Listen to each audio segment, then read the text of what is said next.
全球人民机甲化降临，名下有什么车就会变成什么机车人，并且根据车况决定命运。有人变成激情跑车，有人变成霸道越野，而所有动物也全部钢铁化，变成见人就咬的钢铁兽。穷比的我只变成一辆小小的电动车，苟活10年的我躲过无数钢铁兽的攻击，但弱小的开局还是让我死在其他大型卡车的手里。然而现在的我却带着记忆穿越到机甲降临的前一天，于是我立马带着所有积蓄来到买卖重型卡车的地。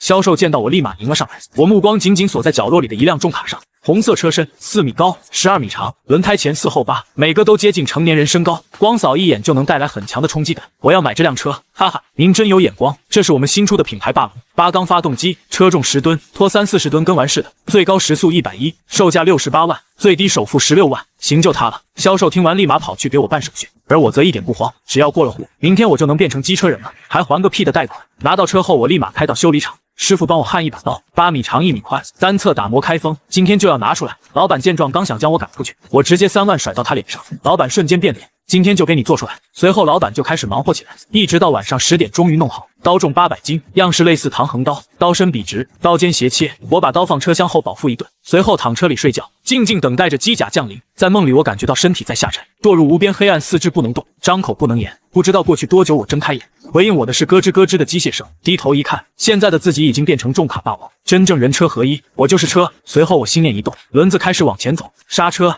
打车灯，这些只要意念一动就能完成。霸龙发出机械声，先是车头昂起，传动轴转动，车轮收缩，一双巨大机械脚出现，腰身变化，头部变化，手部变化，短短几秒钟，我就从一辆卡车变成一个直立的变形金刚，满身崭新红色，背上背着一柄长刀，这就是力量吗？可怜上一世，我只是个小小的电动车，从未感受到力量，而现在的我热血澎湃。此时我能清晰地感受到自己的强大，身体堪比5层楼的高度，但行动没有丝毫笨拙。就在我适应身体时，突然听到远处传来呼救声，周围的机车人渐渐苏醒，同时变异的钢铁怪兽也来临。家养的宠物狗个子翻了1倍，全身钢铁化，六亲不认，见人就咬。苍龙帝国10亿人，平均下来每个5口之家有一辆车，也就是说机车人最多2亿，有8亿还是普通人，而动物有多少谁也数不清。但可以肯定的是，它们数量是机车人的100倍、1000倍，甚至万倍。此时周围一个个汽车人开始猛冲自己家，和沿途跳出来的钢铁动物战成一团。我回头望去，看到一个2米多高的单手机车人在和一条钢铁狗干架，看样子这家伙是个3轮车，这回3轮车一条腿被狗咬了。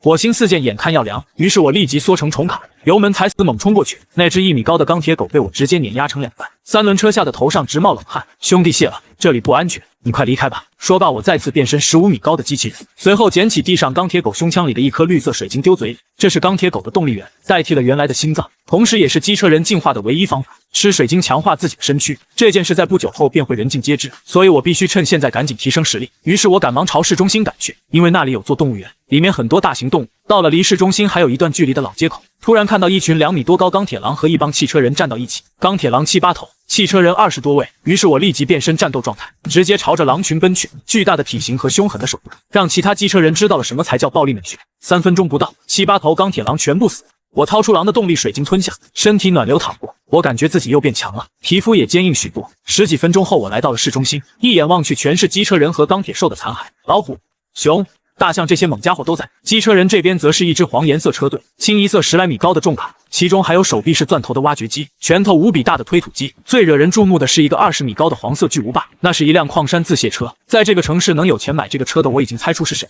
那可是在后世号称陆地战神的黄犬，超级大腿。此时不报何时报？看到他正与一头7、8米长的鳄鱼激战，我立即拔刀冲了上去。兄弟，我来帮你了！随着一阵白色刀光闪过，鳄鱼直接被这一刀劈飞出去4、5米，还没落地，黄泉就看见红色身影鱼跃而上，几拳就打穿鳄鱼的肚子，接着掏出什么东西吃下。发了，这次发了！拳头大的动力水晶让我满意的摸了摸肚子，随后我的车身更亮了几分。这水晶的个头比之前杀的铁狼加起来还要多。黄泉见来人如此凶悍，便说道：“先解决其他钢铁兽，一会再和你聊。”我也加入了战场。然而我并不是真的要战斗，现在动力水晶能升级的事目前只有我知道，而我来之前这伙人就和钢铁兽干上，这会地上躺着7、8具大型动物的尸体，白捡了便宜不要白不要，各位兄弟们谢谢了，等我吸收完就来帮你们。我一边心里念叨着，一边开始抛水晶，在全部服下后，气质再次发生变化，红色的机身更加暗红，之前裸露在外面的小零件全部消失，整体看起来更加简单粗暴。兄弟们，我来了！一个冲刺拳头带起一串空气，爆炸声重重砸在大象身上，几十吨重的大象被这一拳干倒。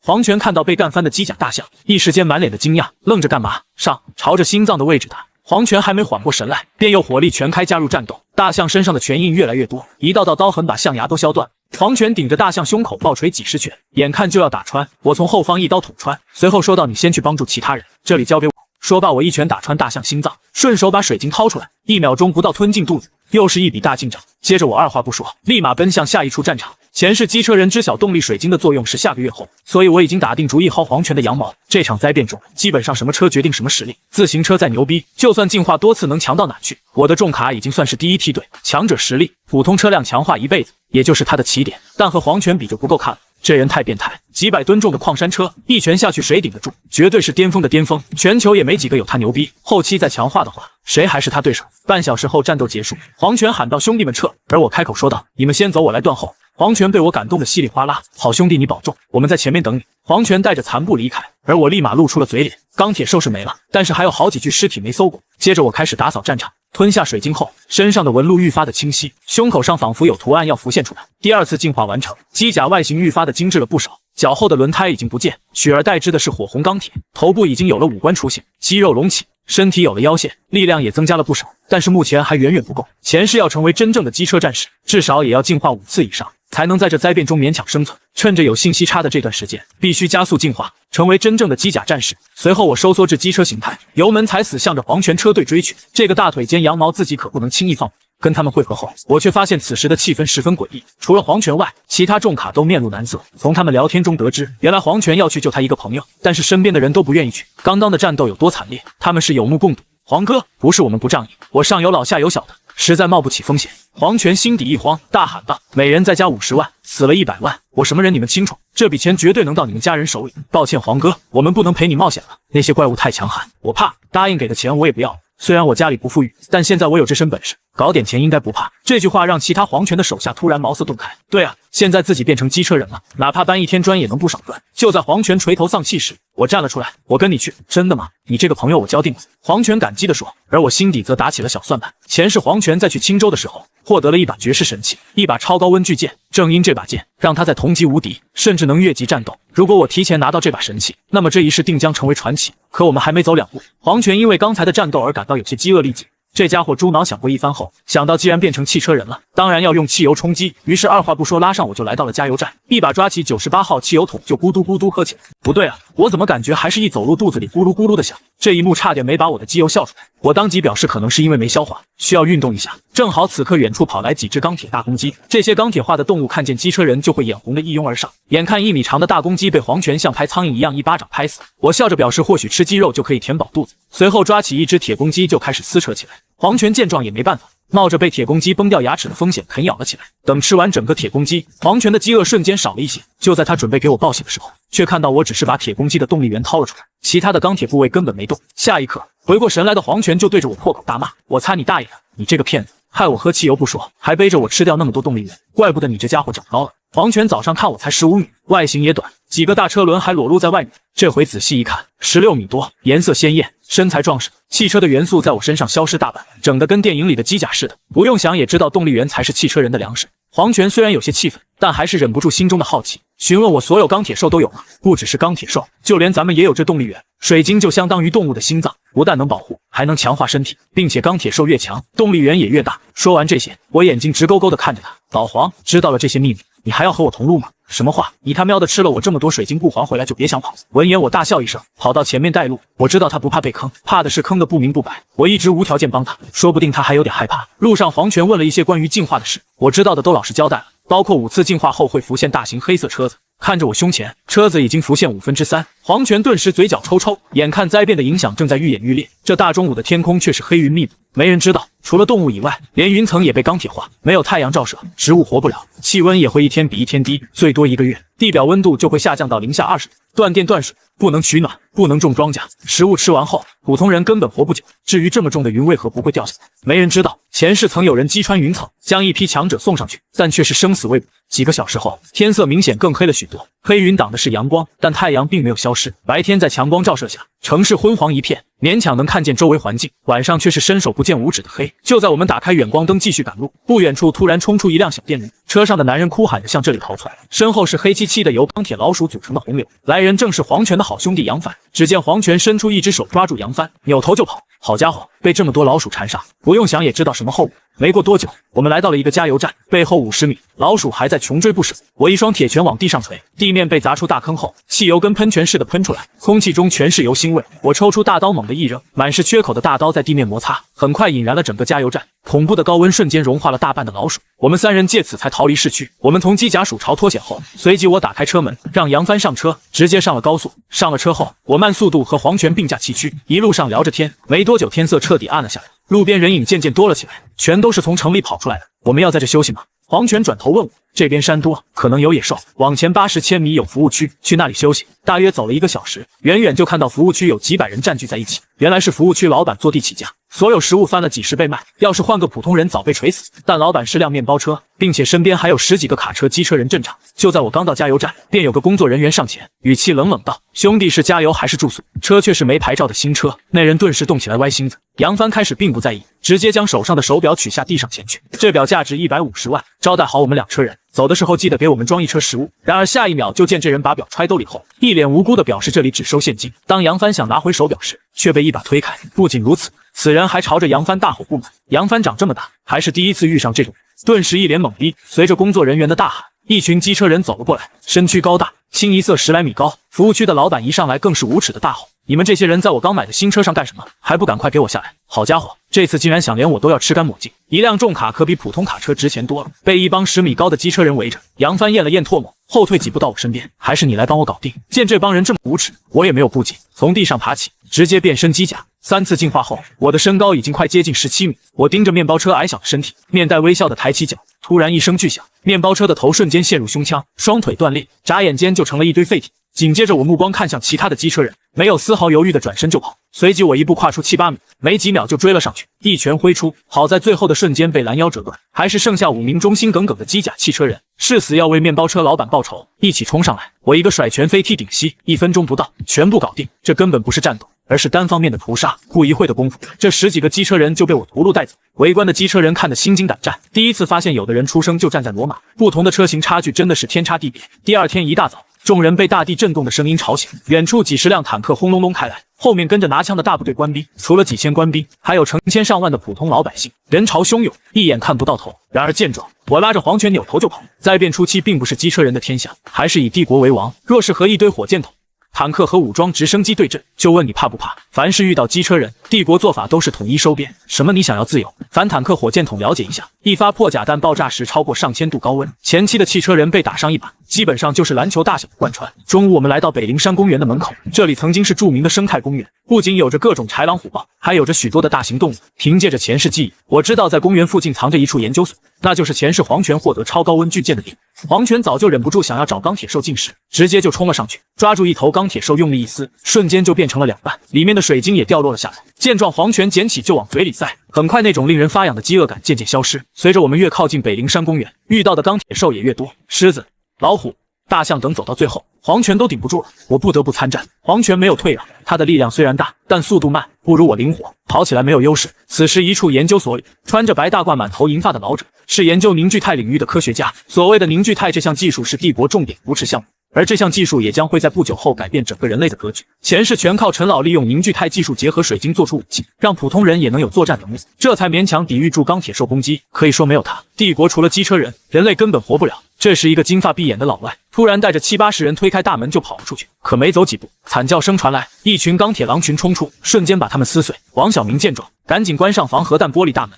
下意识后退几步。这一片地区在灾变之初就是危险中心，如今方圆几公里无人生还，满大街街都是尸体和汽车人身体碎片。要不是这里有一道防核弹玻璃，他们这些人早死了。就在所有人不忍同事被钢铁兽撕成碎片的时候，一头钢铁狼从天而降，砸在防核弹玻璃大门前，他的身躯扭曲，被拦腰打断，就剩几根铁骨连接。随后又是接连几声爆响。研究所大门口是一小片广场，众人只看到一个巨大火红机甲正在外面作战，群狼前仆后继冲上去撕咬机甲，可却被他一拳锤死。一头打得大地皲裂，到处是大坑，没几分钟满地都是钢铁兽尸体。解决完这群狼，我喘着粗气跑到研究所门前大喊：“里面还有人吗？”有大门打开，一群人跑了出来。我在人群中扫了一眼，淡淡道：“谁是陈老博士？”只见一个老头疑惑地站了出来。我直言道：“时间有限，我长话短说，我有突破凝聚态这项科技的方法。这片区域全钢铁兽，我带着你们无法战斗，不过我可以定期给你们送食物，一直到帝国派人来救你。”闻言，王小明冷静地说道：“你想要什么？如果不是帝国派来的人，这个时候冒着生命危险帮助他们，肯定是有所求。”我也不隐瞒，当即说道：“我提供突破凝聚态的方法，并且保护你们的安全，但你们要帮我打造一把武器。放心，这把武器你们肯定能做出。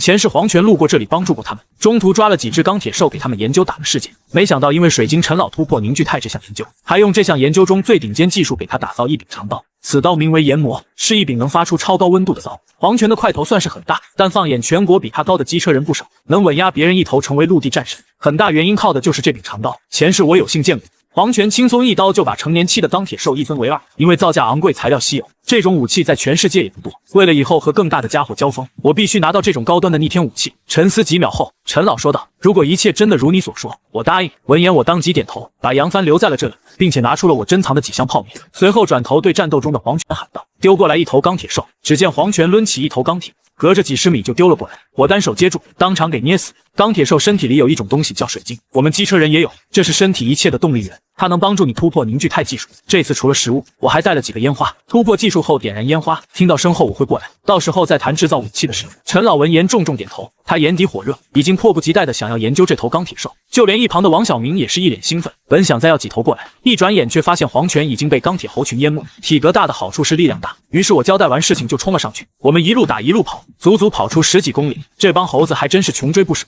不就是掏了他们几个水晶至于吗？黄泉坐在地上喘气，手里拿着一把水晶，差不多20-30颗。就是因为这些水晶才被猴子大军一直追着不放，一把水晶往嘴里丢，黄泉嚼得嘎嘣脆。这时我掏出几枚拳头大小的水晶，说道：“你还有没有点出息？一次进化都没完成的小猴子，水晶里包含能量能有多少？下次格局放大点。不然以后跟我出去我都不好意思说认识。现在我的目标是进化后的钢铁兽，随便一头的能量都比普通的强太多。二话不说，我拉起黄泉，继续我们的狩猎之路，提高进化程度。随后我俩来到北陵公园门口，先入眼的是一头鳄鱼，我一个箭步冲过去，重重打在鳄鱼头部。黄泉上百吨的体重挑起，坐在鳄鱼身上，鳄鱼吃痛，我趁机双手掰住鳄鱼嘴巴，用力一撕，咔嚓声响传来，鳄鱼嘴直接被我撕裂。黄泉趁机从鳄鱼口中拿出水晶。这几天我们俩一共蹲了6-7波钢铁兽，扫了几十头，全是大家伙，水晶能量一个比一个足，不知道是不是体型过大，进化比别人难。吃了这么多水晶，黄泉的进化程度也只是2次，不像我1周前就到第4次，17.5米的身高，只差最后一次就是成年期。突然一声嘶吼传来，前方大楼崩碎，冲出一群鳄鱼，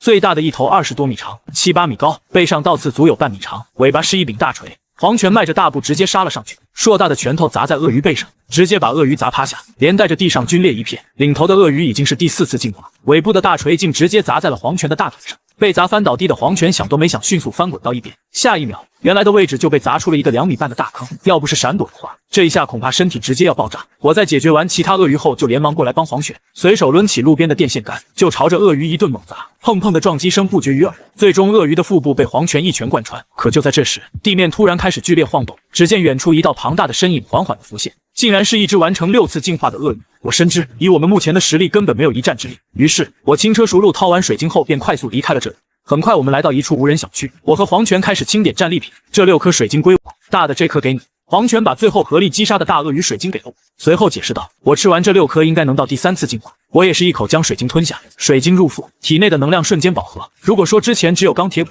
那么现在仿佛多了血与肉，我能清晰感觉到4肢百骸中多了细小管路，水晶能量顺着管路游走，最后回归水晶，不断循环。外形上，我的个子定在了18米。随着我心念一动，右手臂开始咔咔作响，吐出了一节圆形枪头，上面有9个枪。眼见状，黄泉立马跳了起来。你这是咋了？我没说话，而是抬手对着前方的一栋大楼。下一秒，枪筒开始疯狂旋转，金色的子弹瞬间倾巢而出，10几秒钟就把一栋大楼拦腰斩断。一旁的黄泉震惊的合不拢嘴，这不科学啊！你哪来的子弹？而且威力还这么大！我吹了吹冒烟的枪口，重新化作手掌，这是激光弹，由体内水晶能量提供的，往上再进化5次，就是领主级那种级别，连导弹都炸不碎。说着，我伸出手臂化作枪头。你觉得这种武器怎么样？领主级会在此基础上进化出激光炮，一炮之下，一栋大厦拦腰截断。黄泉艰难地咽了口唾沫。与此同时，研究所里的陈老对着发光的水晶突然大喊：“成了凝聚态，技术终于突破！”他高举手中的水晶，对着研究所内的众人大喊：“这不仅是一项技术的突破，更是整个人类的希望！”看到研究所发出烟花信号，当天中午我和黄泉就打了过来，顺便带了一车生活物资进化到成年期。我只是用激光子弹简单横扫，聚集在广场上的钢铁兽群就瞬间倒下。看到我陈老的瞳孔微缩，他知道我已经进化，随后目光灼灼地看着我。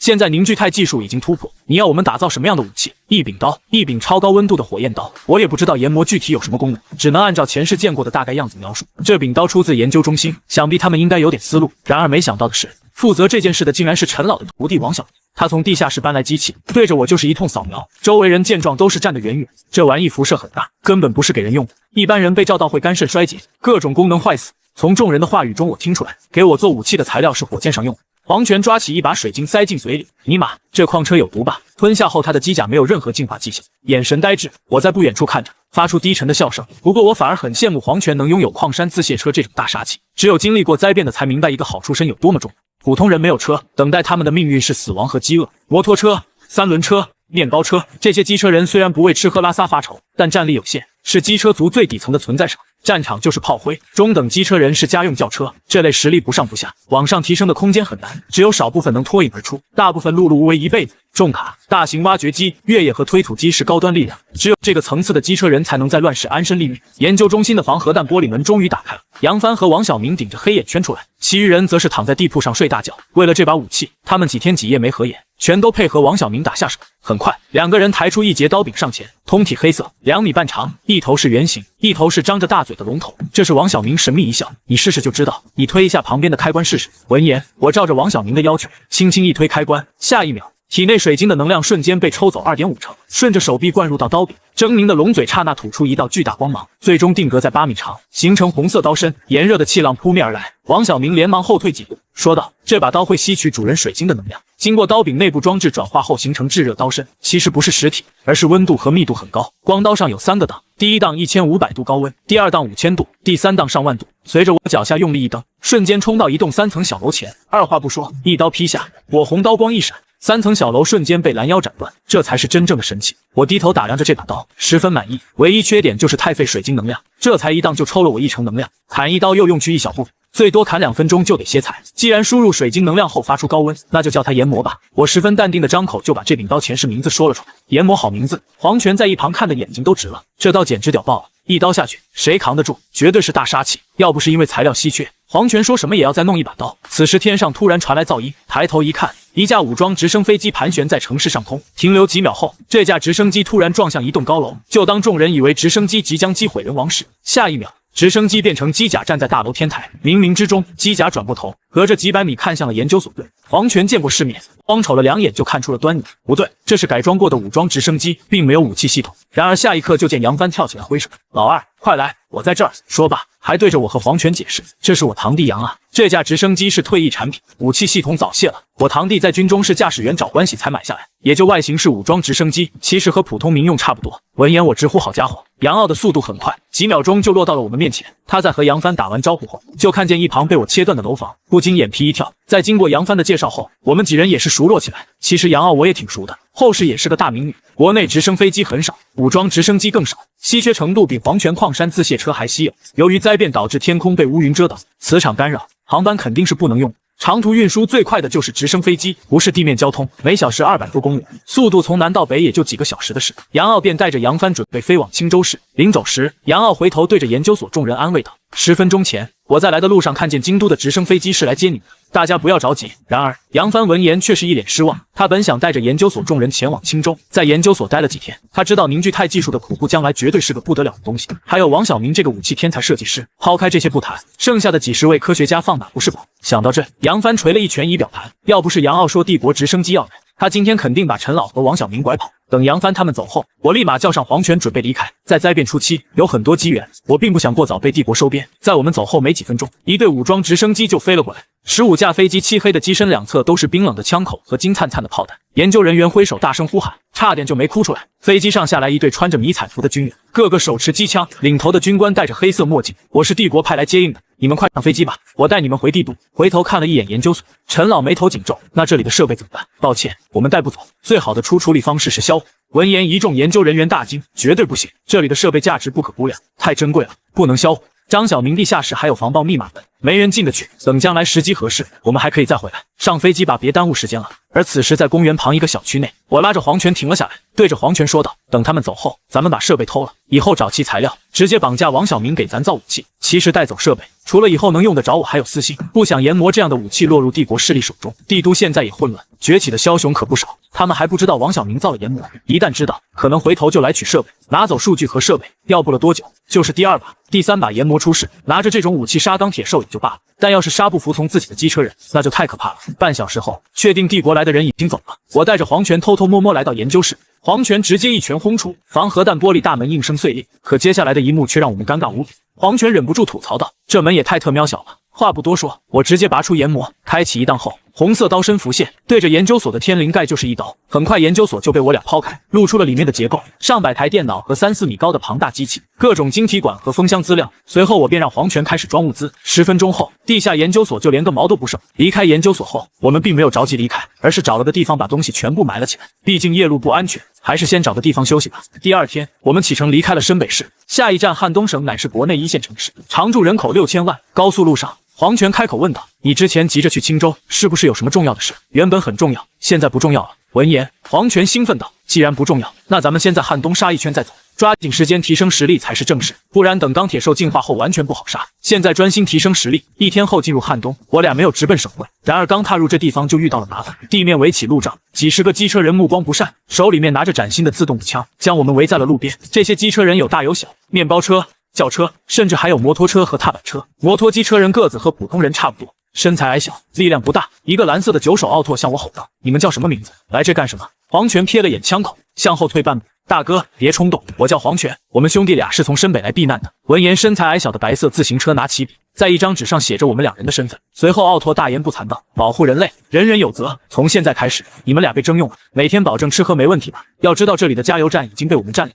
外人是喝不到汽油的。”闻言，黄泉人却是一脸黑线：“大哥，你们就不觉得肚子里哗啦啦响吗？废话，谁家油箱不响？还有，我们这里提供钢铁兽尸体，到时候吃的时候记得一整头吃完，不然没效果。”黄泉向我投来了询问的目光，然而下一秒我却点头答应了他。蓝色奥拓冷哼一声：“算你俩识相。”几人放下枪就独自走在前面带路，我跟在后面，反正都要猎杀钢铁兽，就当是帮帮他们。10几分钟后，众人来到街道外围，老远就看见满大街各种的钢铁兽。我们没有贸然上前，而是躲在一栋楼后面。蓝色奥拓说出作战计划，机枪手左右交替射击，层层推进。攻占街口后，第一队上左边高楼，第2队上右边高楼。新来的体型大，一会先上，要是敢跑，后面的人能把你俩扫成筛子。好家伙，行动之前还不忘威胁我俩，嘴上说着没问题，下一刻我就变成了机甲。唐黄泉也是一样，2尊巨无霸站在身后，天色又莫名的黑了一点。拿枪的摩托车手指哆嗦，其余众人更是目瞪鸡呆。只有蓝色奥拓目光放在前方，看着街道上一头4米高的钢铁狗。奥拓振奋道：“这是一场硬仗，大家打起精神来。你们找到他俩没？”后面的人快哭了，拍了拍奥拓肩膀：“大哥，你回头看看。”奥拓回过头，见黑压压一片，不由疑惑：这里什么时候多了一堵墙？他抬着头顺着墙往上看，只见2张大脸对着他，一红一黄2副机甲，外形堪称艺术品，胸前分别印着车子和大阪标志。黄泉嘎嘎笑着：“江队是吧？咱们啥时候出发？”奥拓咽了口唾沫：“大哥叫我小江就行，有什么事干完这一仗再说。”他心头巨震，这2尊机甲竟高达18米、20米，远超寻常重卡机车人。摩托车和踏板车小队率先冲锋，步枪扫射下，钢铁兽身躯被洞穿，却需几十发子弹才能击杀。黄泉淡淡的说道：“训练有素，有点意思。”我冷眼旁观，枪械本是小体型机车人的专属，汽车人用枪如同握牙签。这支队伍浸透着军人的铁血气质，江城帅汽车人紧随其后，悍不畏死冲锋。观战片刻，我与黄泉跃入街道，黄泉一拳砸向钢铁狗，对方腰脊塌陷，肋骨爆裂，四肢炸碎，硕大身躯轰然跪地，竟打穿下体。排泄物喷涌而出，我骂骂咧咧跳上3层小楼。老黄，你特喵的用这么大力干啥？战场局势突破，机车人伤亡渐增，防线濒临崩溃。就在此时，远处枪声炸响，一头钢铁兽轰然爆头，一辆魔改川崎 H2 机车，而无人驾驶的摩托腾空变向，化作1.8米的绿色机甲，手持大狙稳稳落地。来人正是叶大鹰，却转瞬被上百头钢铁兽围住，抬手手臂化作枪口，激光弹倾泻而出，10秒不到，百头钢铁兽尽数化为碎片，全场死寂。经黄泉科普，众人知晓叶大鹰是父母双亡的差2代，江城市刑警队长，率战友组建基地庇护百姓。叶大鹰吞噬钢铁兽水晶后完成升级，当即抱大腿：“老大，我跟你混，探路、搜情报、收水晶，我啥都干。”黄泉一巴掌拍过去，小子，你抢我活了！我翻了个白眼，收了。多个人多份力，在叶大鹰指引下，我们来到野味市场。此地钢铁兽竟毫无争斗，井然有序，必有强者镇压。果不其然，一条40米长的钢铁巨蟒凭空出现，巴掌大的鳞片泛着寒光，头顶王字招式统治地位。我抬手就是一梭子激光弹，火花四溅，却未能破灭。黄泉则折，这激光枪也不是无敌啊！远处高楼，叶大鹰崩溃大喊：“快跑啊！”看见我俩不仅不退，反而一拥而上。我拔出研磨刀，黄泉以先对付巨蟒，我来清理小怪，冲向机甲兽群域。研磨刀身燃烧着超高的火力，斩在机甲兽身上，如同切豆腐一样轻松。黄泉朝着巨蟒冲去，一拳下去，40多米长的钢铁巨蟒被这一拳打倒，砸翻一栋楼后，大量的烟尘四起。然而黄泉站在原地，脸上却是一脸凝重。巨蟒从废墟昂起头冲向黄泉，用身体死死缠住，像吃老鼠一样吞掉。黄泉只能用双手死死地抓住巨蟒的上下巴，他最擅长的就是力气，顶着巨口，巨蟒死活咬不下去，一人一兽僵持着。我抽出研磨刀，大喊一声，老黄低头对着巨蟒就是一刀，坚硬的鳞片在研磨的超高温度下瞬间瓦解。下一秒，巨蟒嘴里发出嘶吼，上半身飞了出去。看着还在挣扎的半截身体，我一脚踩着舌头，手中研磨狠狠地往下插，巨蟒的头颅瞬间被刺穿，死死定在了地上。下一秒，叶大鹰麻溜地冲向巨蟒，收集能量水晶打扫战现场。叶大鹰把收集好的水晶交到我手上，随即我先是抓了2把水晶，往肚子里补充今天损失的能量，然后挑出巨蟒那颗扔给黄泉。黄泉嬉皮笑脸地接过水晶吞下，下一秒机身变亮，他的身躯猛然拔高1米，力量再次增大，第4次进化完成。我说到明天再继续回到基地。整个大学被改造成一座堡垒，一进入校园，热恋中的情侣手牵手压马路，老人小孩欢声笑语，半点没有灾变后的荒凉。我和黄泉来到城外小河边，这家伙死皮赖脸的就要跟着我俩，而是留在身边没走几步。突然我感到不对，地面传来细微的震动，前方河面更是泛着密集的波纹，视线尽头一副万兽奔腾的景象。钢铁兽们一路驱赶着几万老百姓和机车人，凡是被追上的瞬间被撕成碎片。这些是其他基地的人，看着这些钢铁兽，而我却是跃跃欲试的样子。先说好了，这次自己杀的水晶算是自己的。说完，我转身带着黄泉向着市区跑去。大学校园内知道有大量钢铁兽要来，所有人都慌了。钢铁兽潮来袭，来不及逃跑的人类瞬间被钢铁洪流吞噬，就连跑得慢的汽车人都会被撕碎。与此同时，我藏在一个破烂写字楼旁，待到耳边传来密集的脚步声时，我一拳砸在身旁的大楼上。本就千疮百孔的高楼被我一拳砸断，倒下的大楼压死一群钢铁兽的同时，也将这条街封死。大量钢铁兽被堵在外面。随后我手臂化作加特林机枪，抬起手中一梭子黄色激光弹，子弹雨点般落下水，把钢铁兽堵在狭窄街道，躲都没法躲。钢铁兽们一片片的倒下，此番被我埋伏的大约有200-300头普通钢铁兽。就在这时，角落里猛冲过来一头野猪钢铁兽，我一拳轰向正前方12米高的野猪钢铁兽，下一秒獠牙被打断，整个头颅爆炸。解决完野猪钢铁兽后，向着躲在角落的叶大鹰喊道：“我去追其他钢铁兽，你跟在后面把水晶全部挖了。”闻言，叶大鹰从墙头跳下，开始挖水晶。看着遍地的钢铁兽尸体，十几分钟后，顺着枪声方向，叶大鹰背着麻袋来到第2处战场。满目疮痍的小区，到处是断裂坍塌的楼房，以及遍地钢铁兽尸体。这处的钢铁兽很多，其中不乏进化4次的大型动物。叶大鹰到的时候，只见我一人坐在废墟上。叶大鹰连忙把麻袋递了过来，转身继续掏地上钢铁兽的水晶。我打开麻袋，抛出水晶，就这么当着叶大鹰的面一把一把吃了起来。我的体力消耗很快，必须快速补充能量。很快几麻袋水晶在黄泉和叶大鹰注视下很快扫荡一空。老黄，要不咱俩练练？闻言，黄泉心中窃喜。行啊，不过先说好，你不能用研磨。我大笑一声，不但不用，我让你一只手。这家伙刚升级到成年期，只见他下身体微弓，脚下用力，整个人如弹簧弹射出去，一记勾拳就打向我的面门。我后退半步，轻松躲开这一拳，随即左手五指握紧，从拳头到臂膀染上一层漆黑无比的颜色，瞬间一拳轰在黄泉的肚子上。刹那间，黄泉的脸色就变了，整个人呈抛物线倒飞出去，重重落在10几米内，打起烟尘。叶大鹰手中的水晶不知道什么时候落在地上，整个人眼神呆滞。足足3分钟，黄泉才从地上爬起来，眼睛盯着我那漆黑的手臂，瞳孔猛缩。你这是什么拳头？那一瞬间，我感觉自己都要被你打穿了。墨色渐渐褪去，正常，因为我这是第6次进化，第6次开始身体会多一层强化，我称之为武装，不管是力量还是强度都会大大提高，火箭筒都打不穿。待到全身被彻底覆盖的话，就是领主级别。其实我也是在吞了几千颗水晶后，刚刚突破第6次进化。我交代同伴在原地休息，自己去找几只钢铁兽练练手。前世我顶多活到成年期，这第6次进化的力量我必须尽快摸透。我用装甲护住手臂，故意放水让怪物近身撕咬，测试了半个多钟头的防御格挡，我利索地拔出战刀研磨。该送这帮残兵败将上路了。我极其好奇2档的威力，直接把刀推向极限。这玩意儿简直像个大功率水泵，疯狂榨取我体内的能量水晶。刀芒在8米和10米之间疯狂闪烁，周围温度急剧飙升。就在我以为要被彻底吸干时，能量输出终于稳定。刀身还是8米长，但颜色红得快要滴出血。刀身周围2米内的空气都被恐怖的高温烤得严重扭曲。我盯上正前方一栋20米高的写字楼，双手举起研磨，由上至下狠狠劈出狂暴一刀。刚挥完这刀，我赶紧切回一档停止输出。我体内的能量可经不起这吸血鬼第二次压榨。仅2秒钟后，那栋写字楼中间凭空浮现一条笔直黑线。我伸手轻轻一推，半边大楼轰然坍塌，露出平滑如镜的切面。我自己都忍不住倒吸了一口凉气。一档的刀温是1500度，2档竟然直接飙到了5000度，这变态的锋利度绝对能劈开任何顶级装甲。老子现在握着这把刀，连领主级的凶兽都敢直接叫板，越级强杀根本不在话下。虽然我现在6次进化的能量只够劈出这巅峰一刀，但拿来扮猪吃老虎，遇到强敌出其不意，绝对能要了对方面子。就在这时，我扭头看向几百米外的街道，熟人江城正掩护着一帮幸存者拼命逃窜，他们身后死死咬着几十头凶残成性的钢铁兽。这群人刚冲出拐角，就像被施了定身术一样，全傻在原地。所有人目瞪口呆地盯着我这台18米高的红色机甲，脑子里死死定格着我一刀劈开整栋大楼的惊艳画面。江城猛地回过神，大喊着让大家别发呆，赶紧逃命。结果他一回头发现，刚才还张牙舞爪的怪物们全怂了。那群钢铁兽绝对认出了我，这尊追着几千同类砍的杀神，吓得掉头就跑，有几头甚至绊倒在地，连滚带爬的逃命。动物趋利避害的本能，让他们知道遇见我只有死路一条。我不过是朝那边瞥了一眼，就把这群畜生吓破了胆。幸存者人群里不断传来狂咽唾沫的声音，有人震惊地问：一个眼神吓跑兽群的究竟是何方神圣？江城神色复杂地望着我，向众人感慨地说出了我的名字。在他眼里，我绝对是个不带正常人玩的外挂玩家，毕竟大家都是同一时间觉醒变成机车人的，凭什么只有我一个人能强得这么离谱，强得一塌糊涂？我和江城一块碰了头。叶大鹰看着江城屁股后面跟着的几千号人，眼珠子都快瞪出来了。他早见识过这帮幸存者白眼狼的德行，真没想到江城居然还烂好心，把这些累赘带在身边。江城叹着气说：大家都被兽潮冲散了，能救一个算一个。这帮人里还有孕妇和孩子，他实在硬不下心肠丢下不管。黄泉靠在废墟堆里，眼皮都不抬一下。他懒洋洋地提醒那女：周围的钢铁兽都杀干净了，想活命赶紧自己找吃的去。江城拱手道谢后，立马转头吼着那帮老百姓赶紧去找物资。看着江城如今果断的模样，我心里暗暗点头，他确实成熟了不少。我招呼黄泉和叶大鹰准备撤离，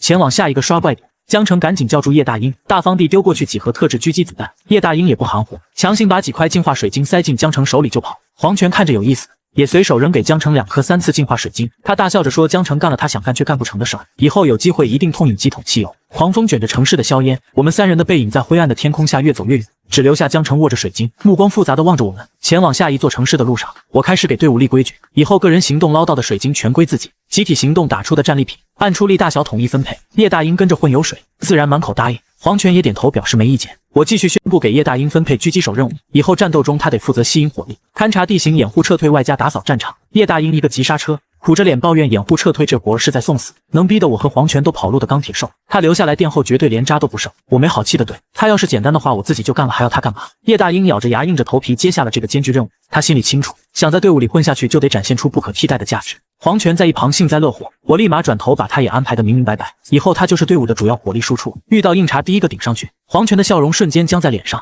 反问凭什么我实力最强却让他去抗伤？我理直气壮地告诉他，好钢必须用在刀刃上，我的大招不管是研磨还是武装都极其耗费能量，拿去清理小杂鱼纯属浪费，必须留着关键时刻一击毙命，更何况啥事都要我这个高手亲自下场，那也太掉身价了。黄泉翻了个大大的白眼，吐槽我就是想扮猪吃老虎。我懒得理他，直接打开音响，把今天是个好日子放到最大声。既然搭伙过日子，我提议给队伍起个响亮霸气的名字。黄泉抬头望着乌云密布的天空，大言不惭地说：咱们以后要屠神，干脆就叫约天算了。我和叶大鹰当场无语，这名字实在太招摇了。我果断拍板否，决改成了稍微正常点又足够霸气的战天。叶大鹰赶紧拍手叫好，我顺势宣布了团队职务，我当仁不让出任队长，黄泉是副队长。叶大鹰委屈点当个1分队队长，我嘴上说着绝不搞独裁，欢迎提出不同意见。黄泉瞪着大眼睛暗骂我，把名字和官职全内定，完了还让他们说什么？叶大鹰倒是兴奋的直拍手，表示坚决服从我的领导。黄泉嘲笑他手底下一个兵都没有，瞎激动个什么劲儿？我笑着拍拍叶大鹰的肩膀，承诺以后给他弄一把反坦克巴雷特。身处这个操蛋的末世，单打独斗绝对活不长久。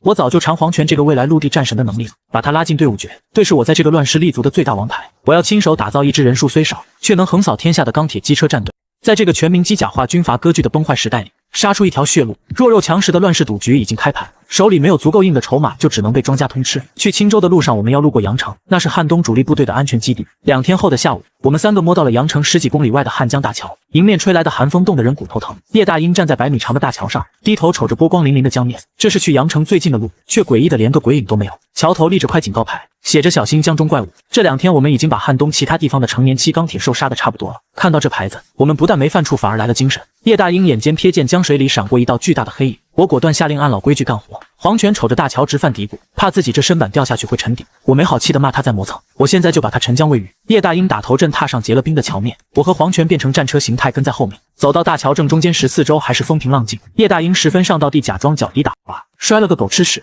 他背上的带子散开几颗能量水晶，扑通掉进江里。我忍不住乐了，这小子当诱饵倒是越来越熟练了。江面上迅速卷起一个越来越大的恐怖漩涡，黄泉死死盯着水面，提醒我怪物要出水了。平静的江面轰然炸开，水花四溅，一条几十米长、遮天蔽日的黑皮大鱼破水而出。它长着4只爪子，血盆大口里全是密密麻麻的锋利锯齿。那怪物直奔叶大鹰咬去，想把它一口吞了再落入江中。叶大鹰吓得嗷嗷直叫，喊我救命。黄泉瞬间化身机甲，爆发出战神般的威压，他带着毁灭气息的重拳撕裂空气，狠狠砸向大鱼腰间。大鱼的鳞片太滑，这一拳泄了不少力道，只砸落一片火花和鳞甲。大鱼被轰飞10几米，重重砸在桥面上。他察觉到黄泉不好惹，爬起来就想跳江逃跑。这畜生刚跃起7、8米，身在半空还没落水，我手里的研磨战刀已经化作一道红色闪电劈了过去。大鱼察觉到死亡逼近，下意识扭头缩起身子，锋利的刀刃瞬间切断了他大半截尾巴，伤口处的黑色鳞甲被5000度的高温烧得通红。大鱼砸在桥面上，疼得满地打滚，疯狂嘶吼。我根本不给他喘息的机会，提着火红长刀欺身而上。这畜生知道躲不掉，索性张开能咬碎钢筋混凝土的大嘴朝我脑袋咬来。他大概以为能把我的手臂和脑袋一块嚼成渣，我压根不闪不避，直接抬起左臂的装甲硬抗。大鱼一口狠狠咬在我的左臂上，却连点皮都没磕破。我右手挥动研磨刀，视不减带起一片刺眼的火光，硕大的鱼头瞬间冲天而起，滚落在一旁。整个战斗过程干净利落，连3秒钟都没超过。叶大鹰轻车熟路地跑过去，兴奋地掏出那颗篮球大小的水晶。就在他准备把战利品塞进麻袋时，桥对面传来一声爆喝，5辆重型坦克掩护着15辆红色重卡，气势汹汹地开上桥。这些重卡跟我长得极为相似，只是个头稍微矮点。从他们胸前的标志来看，最低都是2次进化，带头的甚至是4次进化。那个4次进化的队长趾高气扬地说，这是他们蹲守了好几天的猎物。黄泉眯起眼睛，冷冷地反问他想怎么样。对方嚣张地命令我们放下水晶，并宣布我们被羊城部队强行征用。黄泉总算见识到了这帮正规军仗势欺人的土匪做派。那队长一挥手，5辆坦克的黑洞洞炮口直接对准了我们3人。他冷笑着警告我们，如果不照做，下场就是死。我装作认怂，大步走上前，顺势拍起羊城总督的马屁。我满嘴跑火车，说自己早就对总督仰慕已久，正想加入。我回头给黄泉使了个眼色，让叶大鹰把还没捂热的水晶交出去。叶大鹰满脸憋屈地把那颗极品水晶递给对方。重卡队伍里的人看到这么大的水晶，眼睛都看直了。那队长接过水晶，十分满意我这副摇尾乞怜的识趣态度。这时他手下瞥见叶大鹰鼓鼓囊囊的麻袋，于是凑过去进谗言。队长眼睛一转，贪婪地盯着麻袋说，要介绍我们进入羊城最精锐的9优部队，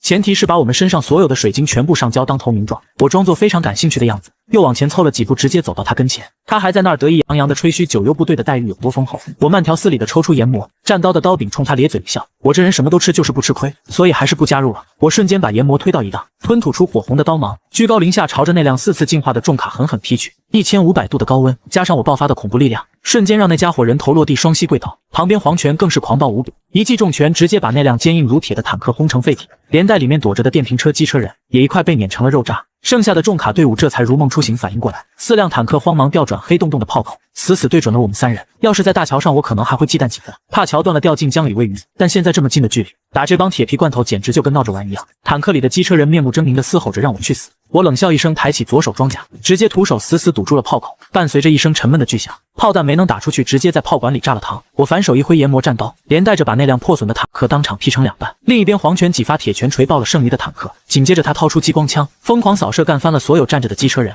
叶大鹰蹲在大桥边，举起特制狙击枪，朝天就是一发，精准地把天上那架侦察无人机打得冒烟坠落。他大喊着赶紧撤退，无人机肯定已经把画面传回去了，马上就有大量援军。我秉承着贼不走空的优良传统，光速掏完这对重卡的水晶才拔腿就跑。叶大鹰留在最后面负责断后兼侦察，我和黄泉并驾齐驱，顺着公路一路狂飙。黄泉这时候才后知后觉地开始慌了神，骂骂咧咧说上了我的贼船，居然连帝国正规军的坦克都敢砸。平时遇到这种坦克他都得跪下喊爹，现在只怕要被几10万大军围剿。我让他把心放进肚子里，现在整个苍龙帝国乱成了一锅粥。羊城的总督蒋天云不过是个想趁乱当土皇帝的一方军阀，乱世出枭雄，有实力的集团都在搞独立，根本没空来全帝国通缉我们。反正咱们现在光脚的不怕穿鞋的，随时能跑路。别说他蒋天云的杂牌军，就是真帝国大军拦路我也照砍不误。黄泉吓得脸都白了，直呼几10万大军一人一口唾沫也能把我们淹死。话音刚落，天上就传来了武装直升机螺旋桨刺耳的轰鸣声。负责断后的叶大鹰加足马力，一阵风似的追上了我们俩。他那每小时400公里的变态移速，衬托的我和黄泉就像2只爬行的乌龟。叶大鹰吓得嘴皮子都在直哆嗦，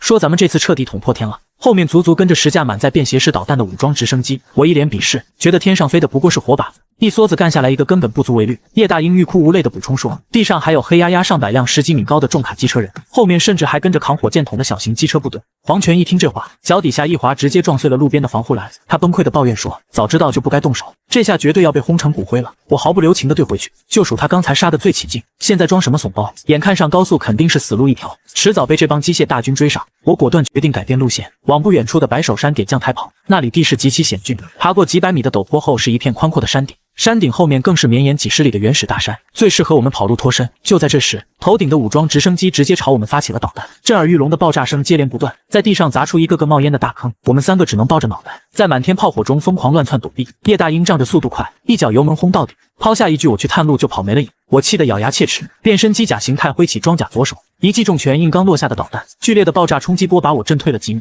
无数金属弹片划过车身，火星四溅。我和黄泉趁机迅速端起激光枪，朝着天上的直升机疯狂反击。那帮驾驶员根本没料到我们会反击，当场被我们扫下来4、5架，剩下的直升机就像惊弓之鸟，吓得立刻拉高了距离，再也不敢靠近半步。趁着这宝贵的缓冲时间，我和黄泉拼了老命朝点将台狂奔。没过多久，上百辆重卡组成的钢铁大军就杀到了现场，领头的是一台18米高的蓝色重型机甲。他看着满地坠毁的直升机残骸，气急败坏的破口大骂全是废物，狂吼着让手下用导弹和火炮不计代价的轰碎我们的身躯。天上直升机里的正规军人们被骂得脸色铁青，死死捏着操纵杆。他们心里对这个叫蒋延军的带队大队长1万个看不起。这孙子灾变前就是个包土方工程的工地混混，不过是仗着手底下有批重型泥头车，投靠了总督才混上了高位，现在居然跑来对他们这些正规军颐指气使，简直是军人的奇耻大辱。点将台山顶的凉亭里，叶大鹰眼看我和黄泉被追得满地乱窜，他心一横，端起狙击枪一发入魂，直接干爆了一架武装直升机。看着直升机冒着黑烟坠毁，他满手是汗，欲哭无泪的嘟囔，这下彻底没退路了。灾变前他就是个连橘子都没进过的老实人，哪想到今天居然敢跟帝国正规军硬刚。不过这玩命的刺激感确实让人上头。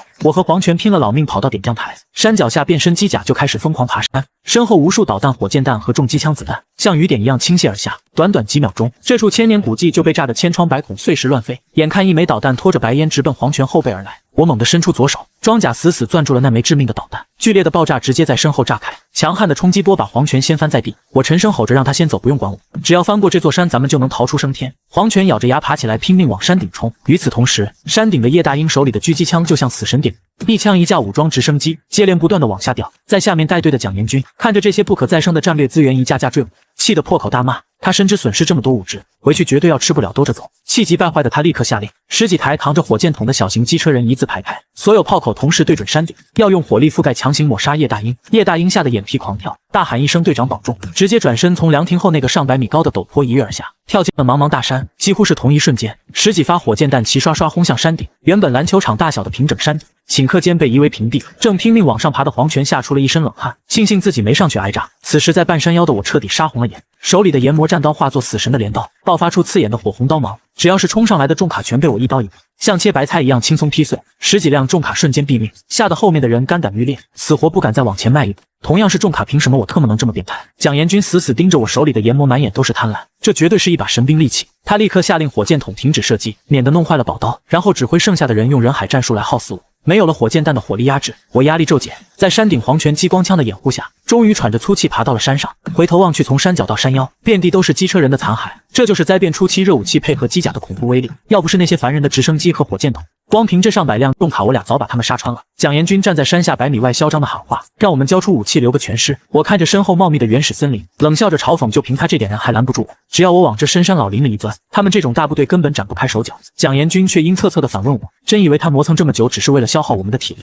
我心里咯噔一下，顿感不妙。只见山脚下的公路上，浩浩荡荡开来了近1000台大型机车人，重卡挖掘机、土方车应有尽有。这全是从羊城几10万大军里精挑细选出来的9优部队。看着这密密麻麻的钢铁洪流，连黄泉都咽了口唾沫。他试图低声下气，提出赔偿水晶化解这场误会。蒋延军看着满山的尸体和残骸，面目狰狞的咆哮：杀了他这么多兄弟，现在想赔几块水晶了事门都没有，今天人和刀他全都要。我知道这老狗损失惨重，急需我这把刀回去将功赎罪。我索性疯狂大笑，直接向他提出一个赌局，大家全都不用枪械火炮，我就站在这单挑他们所有人。黄泉吓得一把死死拽住我的肩膀，骂我疯了，留下来就是送死。蒋延军却生怕我反悔，迫不及待的一口答应下来。他清楚我们手里有激光枪，如果强攻他们必定死伤惨重，万一把我逼急了毁了那把神刀，他这趟就彻底血本无归了。就在这时，灰头土脸的叶大鹰居然从山坡后面哼哧哼哧的爬了上来。这小子明明已经逃出升天，却鬼使神差的跑回来要跟我们并肩作战。我看着山下那上千台重型机甲，目光灼灼的告诉他们，现在就算躲进山里，也极有可能被这帮狗皮膏药追上。唯一的生路就是在这里疯狂消耗他们的兵力，死死拖到天黑。一旦天黑，我们躲进深山，他们绝不敢开灯追击，否则就会成为钢铁兽的活靶子。我让叶大鹰把那颗大鱼爆出的极品水晶交给我，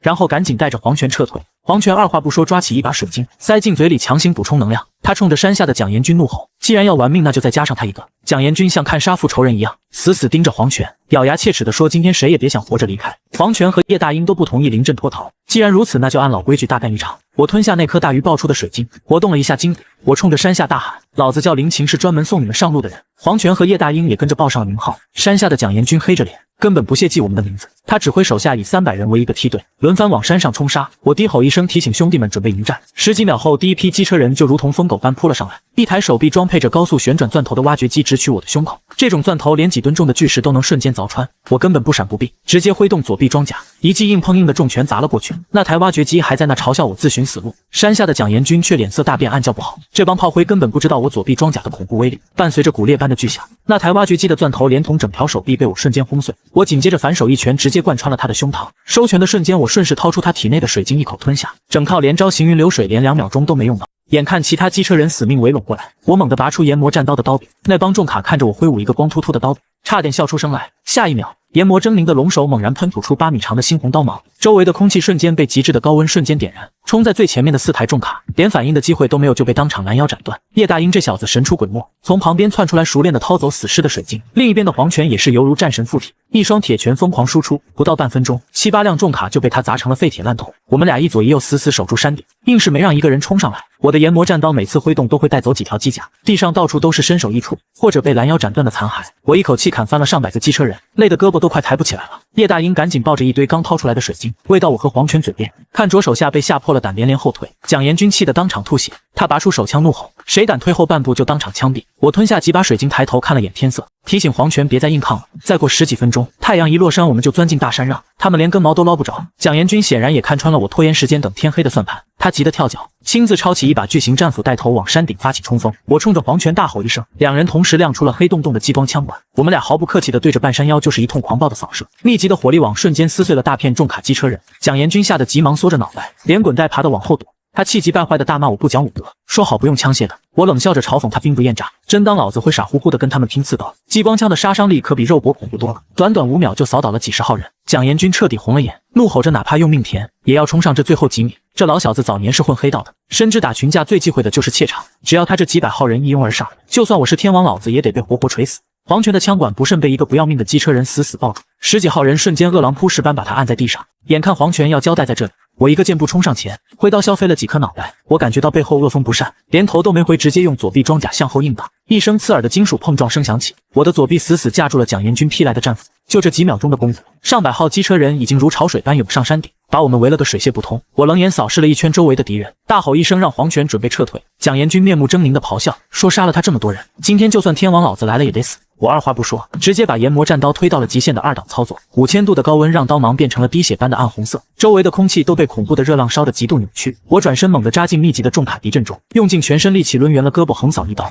研磨的刀身加上我的臂展，直接画出一个半径17米的恐怖死亡圆弧。在这个死亡半径内的所有机车人，连惨叫都没来得及发出，就被瞬间拦腰斩断。凄厉的哀嚎声在整座山间久久回荡，周围瞬间被清出一大片骇人的真空地带。我果断收刀，毫不犹豫地纵身跳下陡峭的山坡。黄泉和叶大鹰紧随其后，跟着我一跃而下，侥幸捡回一条命的九幽残兵被这毁天灭地的一刀吓得魂飞魄散，根本没人敢往前迈出半步追击。蒋延军握着战斧僵在半山腰，看着满地触目惊心的断臂残肢，气得浑身发抖。刚才我刀光变红的瞬间，他凭借多年刀口舔血的直觉，拼命往后闪躲了一段距离。要不是他跑得快，现在躺在地上的碎块里绝对有他一份。一个手下战战兢兢地问他还要不要继续往下追。蒋延军冷冷地看了他一眼，猛地挥动战斧，直接砍下了那个倒霉蛋的脑袋。他冲着剩下的人怒吼，让他们赶紧打扫战场滚回去。夜幕彻底降临，我们在茂密的原始森林中彻底销声匿迹。蒋延军死死盯着我们消失的方向，将拳头捏得咔咔作响。他咬牙切齿地发誓，这笔血债他蒋延军彻底记下了。我们3个人昼夜不停在山林里狂奔，逃到了几百里外的一座小城，跑了一整夜几百公里，到了地方瘫在地上，根本不想动弹。我心里直骂娘，为了一颗水晶差点把命搭进去，实在太亏了。要是早知道会惹来十几架武装直升机和上千机车人围剿，我绝对不动手。好在仗着天黑和蒋延军贪图我的研磨战刀，我们才侥幸逃出升天。黄泉也满腹牢骚抱怨自己，好好的富二代现在天天在生死边缘走钢丝，还要变成通缉犯。叶大鹰却像献宝一样，掏出一个塑料袋，兴奋地说：“这票干得绝对值！”袋子里竟然装了50-60颗亮闪闪的净化水晶。这小子趁着我和黄泉在前面拼命，偷偷在战场上挖了一大批高阶货色，全都是2次净化以上的极品，甚至还有好几颗4次净化的。就这小小一包，绝对顶得上平时打几千头普通钢铁兽的收获。算上我和黄泉战斗中吞掉的那些，咱们这波不仅没亏，反而赚翻了。黄泉捂着满是刀枪伤痕的后腰，嚷嚷着自己受了重伤，急需能量补充。我看他那一身弹孔划痕，直接大方地分给他20颗极品水晶。叶大鹰虽然眼馋，但也知道自己输出不够，不好意思多要，我毫不犹豫的也分给他20颗，剩下的10颗留作备用，被我直接吞了。毕竟这小子战斗中冒死给我们送补给功劳绝对不小，我这人做事向来讲究公平，绝不让自家兄弟拼了命还吃亏。分完赃，我们3个实在困得睁不开眼，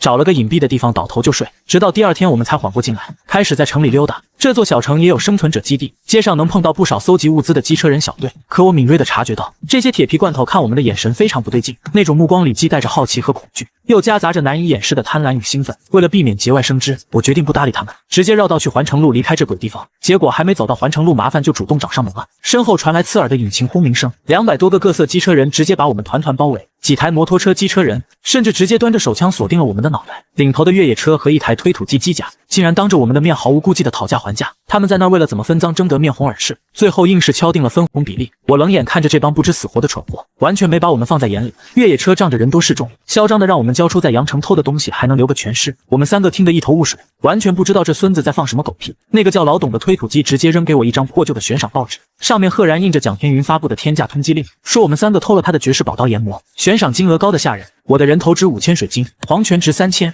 叶大鹰值800，只要找回宝刀，另外再加5000，足足13800颗水晶。这笔巨款足够硬生生堆出一个成年期机车人。黄泉看了报纸，气得破口大骂，只在乎凭什么自己的赏金比我低那么多。叶大鹰吓得冷汗直流，抱怨这纯粹是无中生有的恶意污蔑。我也觉得这招真够阴险的，相比于官方通缉，这种重金悬赏才最致命，才搏动人心。在这个操蛋的末世里，绝对有无数人愿意为了这笔巨款铤而走险。眼前这帮被贪婪冲昏头脑的亡命徒就是最好的证明。越野车冷笑着逼问：“是我们自己把刀交出来，还是他们亲自动手去抢？”周围那几十把破烂手枪立刻拉开保险，齐刷刷对准了我和黄泉的脑袋。黄泉装出一副认怂的模样，懒洋洋地问：“把刀交出去能不能放条生路？”对方狂妄的大笑拒绝，说：“我们3个的脑袋可是价值8800的真金白银，绝不可能放过。”黄泉装作恍然大悟地点了点头，下一秒他的手臂瞬间化作粗大的激光枪管，毫不犹豫地对着眼前这200多个机车人疯狂扫射。眼看黄泉大开杀戒，这帮最多只进化过1-2次的杂鱼哪能扛得住？一梭子激光扫过去，瞬间就倒下一大片。那几个端着手枪的机车人还没来得及扣动扳机，就被叶大鹰一枪一个精准爆头。短短5秒钟，200多号人的团队就被打得全线崩溃，抱头鼠窜。领头的推土机和越野车见势不妙，转身就想溜。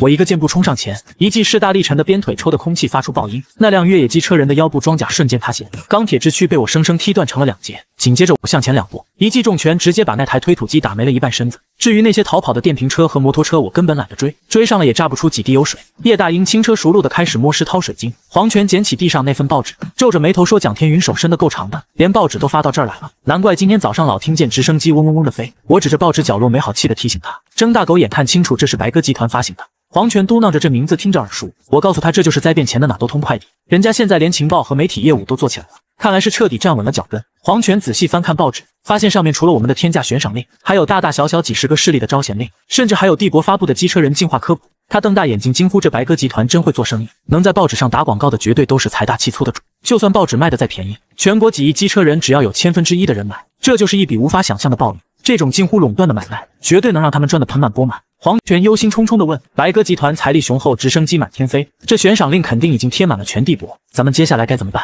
我沉默了半晌，冷笑着说：“人为财死，鸟为食亡，这么高的悬赏，连我自己看了都心动。现在这局面想靠躲是绝对躲不过去的，除非咱们钻进深山老林里当一辈子野人。”黄泉急得直咂嘴，问我到底有啥对策。我嘴角一扬，轻描淡写的说：“很简单，把发布悬赏的人干掉，悬赏自然就撤了。”叶大鹰吓得咽了口唾沫，结结巴巴地问我到底想干嘛。我冷冷地说，我这人报仇从不隔夜，蒋天云既然敢下死手弄我，那就得做好被我弄死的准备，咱们直接杀个回马枪。黄泉下的声音都哆嗦了，那可是阳城总督，手握重兵的一方霸主，真要硬刚吗？我毫不犹豫地吐出一个字干。在这个操蛋的末世，想要站稳脚跟，手段就必须比别人更狠。我现在虽然没势力，但我有随时掀桌子的实力，光脚的不怕穿鞋的，我怕他个鸟。叶大鹰弱弱地举起手提议说，像蒋天云这种大军阀肯定富得流油，咱们别把事做绝，直接把他的水晶库洗劫一空就行了，就当刘一线日后好相见。黄泉听得差点吐血，这两个疯子，一个要杀总督，一个要抢金库，这特么还叫刘一线？真要把阳城的家底掏空了，蒋天云绝对会发疯追杀我们到天涯海角。我却眼睛一亮，拍手叫好，杀人放火金腰带，辛辛苦苦打怪哪有直接抢金库来得快？就这么定了。黄泉咳嗽了2声，还想劝我们冷静点，觉得这简直是去送死。我慢悠悠地抛出一句，干完这一票足够让你再进化一次。黄泉一听这话，立马改口爆了句粗口，大喊干他娘的！说干就干，我们3个立刻偷偷摸摸溜出小城。为了避开山林里烦人的蛇虫鼠蚁，我们直接加足马力走大路。赶在天黑前，我们重新回到了点将台的山顶。我眺望着几公里外灯火通明的阳城，在这漆黑的夜里，简直就像个活靶子。黄泉愁眉苦脸地说，蒋天云手底下人太多了，一人一口唾沫都能淹死咱们这活不好干。叶大鹰眼珠子一转，嘿嘿奸笑着说，咱们可以借刀杀人，祸水东引。他提议把周围的钢铁兽群全引到阳城去，让他们狗咬狗，咱们趁乱潜入进去，把水晶库搬空。黄泉坚决反对，说阳城好歹有几百万无辜老百姓，真把兽潮引进去，不知道要死多少人，这招太损了。我摇摇头告诉黄泉，他太小看阳城的防御了。蒋天云手里几10万大军，还有重炮和直升机，普通兽潮根本撼动不了阳城分毫。我直接拍板，就按叶大鹰的计划办，咱们把兽潮引到城外制造混乱，然后趁机潜入。第二天夜幕降临，黄泉摸回城南外的山坡，告诉我他已经花重金买通了线人，打探到了水晶就藏在上元路82号仓库。我看了看漆黑如墨的夜空，让大家耐心等待叶大鹰的信号。没过多久，川崎 H2 震耳欲聋的声浪撕裂了黑夜，叶大鹰正疯狂飙车朝阳城狂奔。黄泉看着他身后密密麻麻的钢铁兽群，忍不住竖起大拇指夸他干得漂亮。为了勾引这帮畜生，我白天特意去猎杀了200多颗水晶，全交给了叶大鹰当诱饵。叶大鹰一个极其漂亮的甩尾漂移，把摩托车稳稳停在山坡下，他气喘吁吁地跳到我们身边，黄泉笑着拍他肩膀夸他干得漂亮，回头重重有赏。叶大鹰却满脸惊恐地回头望着远方，他声音发颤地说，这根本不是他干的。此时阳城外响彻着震天动地的咆哮声，一眼望不到头的钢铁巨兽正红着眼疯狂冲锋。叶大鹰满脸懵逼地发誓，他只是随手撒了几颗水晶，整个市区的怪物就像疯了一样倾巢而出。看着这源源不断冲向阳城的恐怖兽潮，那些在外落单的机车人吓得屁滚尿流地往城里逃命。我看着这骇人的阵仗，当场就傻眼了，这特么何止几10万，怕是周边几个市的怪全来了。我一把揪住叶大鹰的衣领，问他到底捅了什么天大的篓子。叶大鹰委屈巴巴地打开随身的麻袋，里面满满当当上百颗极品水晶原封未动。他带着哭腔说，准备的诱饵压根连用的机会都没有。我倒吸一口凉气，看来阳城这是倒了血霉，遇上100年不遇的超大规模自然兽潮了。不过这可是天赐良机，我果断下令趁乱摸进城里。此时的阳城正门已经化作一片修罗场，枪炮声震耳欲聋，硝烟弥漫了半边天，无数机车人部队被紧急调往前线死守城门，地面上几百辆坦克疯狂倾泻着炮火，天上的武装直升机连枪管都打个通红。可那群钢铁兽就像嗑了药一样，悍不畏死，踩着同伴堆积如山的尸体疯狂推进，几十米长连导弹都轰不透的变异犀牛，20多米高一拳能砸碎大楼的狂暴黑熊，各种恐怖的巨型变异生物在战场上肆意展现着原始的暴力美学。整个阳城的防线都在节节败退，被迫把外围防区让了出来。我和黄泉立刻变身成重卡形态，趁着防守空虚，从城市的边缘地带悄悄溜了进去。我们此行的目标非常明确，直奔上元路82号的军用仓库，那里原本是物流公司的快递集散中心，灾变后顺理成章的被改造成了战备水晶库。叶大鹰看了看街上亮着的路灯，自告奋勇去掐断这一片的供电，并寻找制高点掩护我们。我叮嘱他千万小心，这里毕竟是军事禁区，平时防守极其森严。不过眼下主力部队都被调去守城了，只剩下一些零星的留守巡逻队。我和黄泉在黑暗中犹如鬼魅般穿行，接连抹了几个暗哨的脖子，很快就摸到了仓库附近。仓库门口赫然站着50台全副武装的渣土车机车人，其中一个手下正焦急地问蒋延军，前线吃紧要不要去支援。蒋延军黑着脸破口大骂说，谁他妈想送死谁就去。他得意洋洋地吹嘘说，正因为前线9死1生，他才绞尽脑汁托关系把兄弟们调来守仓库。一个机灵的手下赶紧拍马屁说，蒋爷英明，这是把大家当亲信才给安排的这个美差。蒋延军十分受用的点头教训手下说，干他们这行光有实力没用，必须得有眼力见，啥事都往前冲，10条命也不够填的。他假模假式的左右张望了一下，突然叹了口气，他一本正经的胡说八道说，今晚受潮攻城，有内鬼趁乱袭击仓库，损失了整整5000颗水晶。那个手下当场就懵了，脱口而出说，有蒋爷您这尊大神亲自坐镇，哪来的毛贼敢来找死。蒋延军的眼神瞬间变得无比阴狠，死死地盯着那个没眼力见的手下。下一秒，他一脚踹开仓库大门，手臂瞬间化作粗大的机枪管，对着仓库里负责看守内门的7、8个持枪普通士兵就是一通残暴的扫射。可怜那些士兵连惨叫都没发出来，就被自己人打成了肉泥。蒋延军冷冷地指着地上的尸体，问那个手下现在还觉得没毛贼吗？那机车人吓得结结巴巴，刚想求饶，旁边另一个机车人直接挥舞狼牙棒，一棒子敲碎了他的脑袋。那个挥棒子的机车人凑到蒋延军跟前，极其上道地补充说，现场破坏力这么惊人，丢失的水晶起码有8000颗。蒋延军用极其欣赏的目光看着这个机灵鬼，立刻提拔他当了小队长。这孙子命令手下死守大门，自己大摇大摆地走进去准备中饱私囊。躲在暗处的我和黄泉看得目瞪口呆，真没想